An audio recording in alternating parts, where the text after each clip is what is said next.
much is ultimate access to the White House worth? If you're NVIDIA, the answer might be a $5 trillion market valuation. This video covers the list of donors who paid millions for the new Trump White House Ballroom. On it, you'll find names of big tech, defense contractors, and crypto titans. In this video, we'll talk about some of the donations and the regulatory barriers that were removed. I'm going to break down the list of donors and show you what some of them seem to get in return. Stay until the end for a list of companies to avoid if you just don't like government corruption. You've seen the headlines about the massive $300 million renovation of the White House Ballroom, paid for entirely by private donors. It sounds like philanthropy, but we need to take a closer look because for some of the biggest names on the donor list, like Google and Coinbase and the Winklevoss twins, it looks like an investment. NVIDIA needed to sell its AI chips to China, but US exports controls, they were in the way. Was their solution a White House donation that secured a massive regulatory carve-out?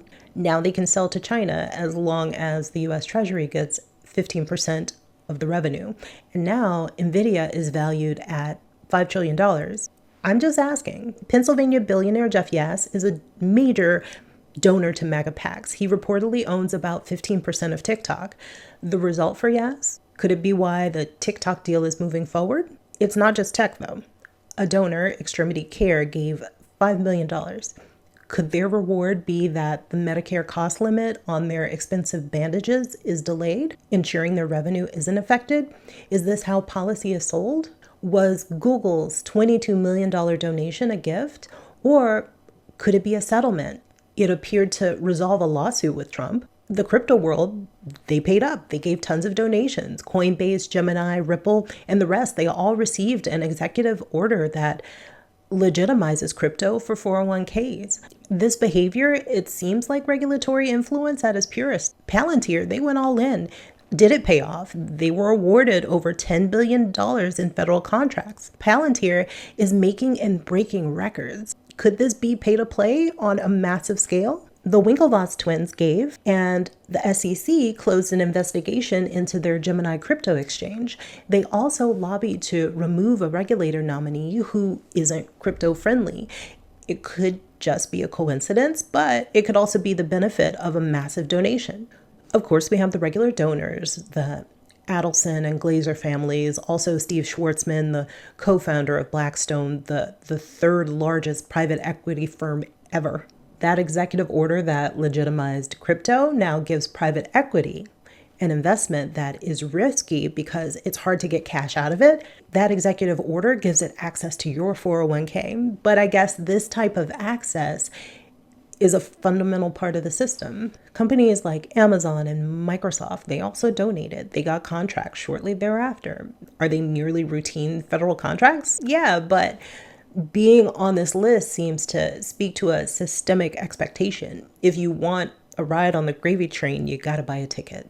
Wealthy individuals didn't simply fund this White House Ballroom project. It was financed by a list of corporations and billionaires who stood to gain. After their donations, they secured policy changes, closed investigations, and $1 billion contracts. The cost of the ballroom is $300 million, but the value of the favors far exceed that.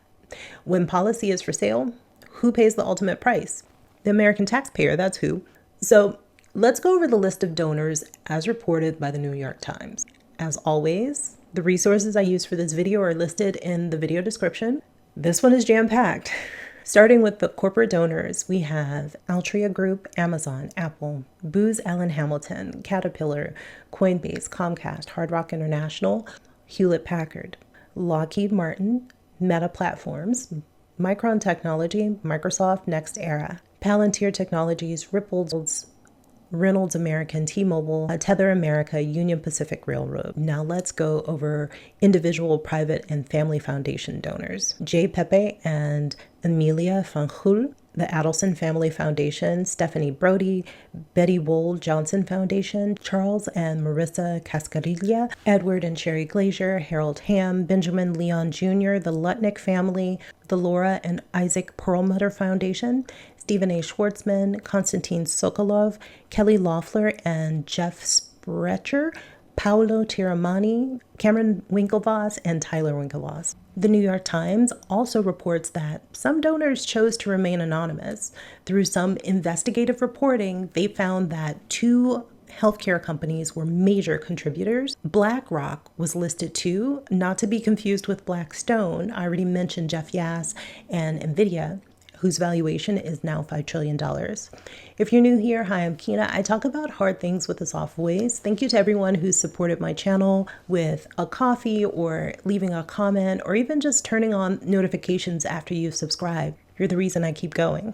I know that all of this information can make you feel powerless, and I will say this until my face turns blue.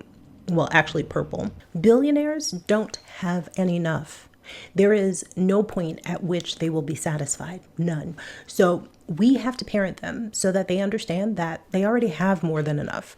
If you don't spend money with their companies, it's your attention that they're after. And with both how you spend and where you place your attention, here's a list of companies that you may want to reconsider your relationship with.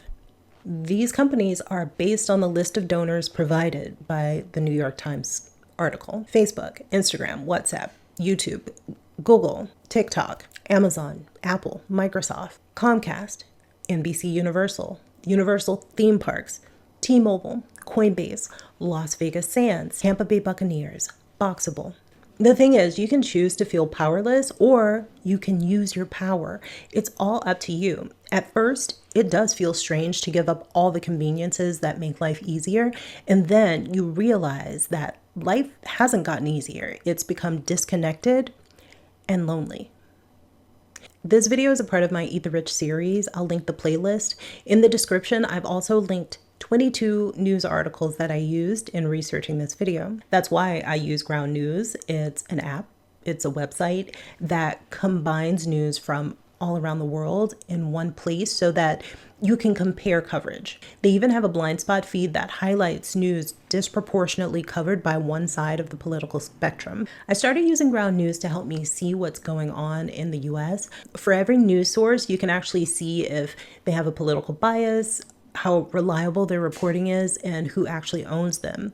Use the link in my video description to get 40% off of the Vantage subscription. It's the one I use for unlimited access to every feature. Your subscription, it not only helps get you news from thousands of sources worldwide, all in one place, but it also supports Ground News as it makes the media landscape a little more transparent. Remember to subscribe to my channel if you'd like to hear my voice again. Also, YouTube wants you to watch this. I don't know what it is, but I know that you want to watch it, and I'll see you there. Okay, bye.